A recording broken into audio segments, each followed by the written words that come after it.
Ever wondered how to find that secret code that unlocks a whole new level of Roblox customization and possibilities? Well, that's your Roblox User ID, and finding it is easier than beating a noob at Adopt Me.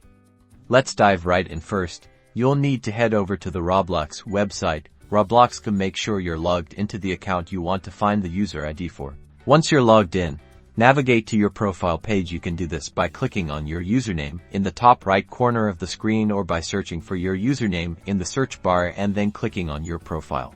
Now, look at the URL in your browser's address bar. After users, you'll see a series of numbers. That, my friends, is your Roblox user ID. Copy those numbers down, you'll need them later. Now, what if you are on mobile? Well, open the Roblox app, making sure you are logged in. Click on your profile icon at the bottom. This is the same process as on the computer, so it will look very similar. Tap the three dots in the upper right-hand corner of your profile screen. Select the Share Profile option. This will open a menu of sharing options on your phone. Copy the profile link to your clipboard, then paste it into a Notes app and look for the numbers between users and the name. Those are the same numbers as before your user ID. And there you have it. Whether for account recovery or in-game fun, you now know how to snag your Roblox user ID in seconds. Happy gaming!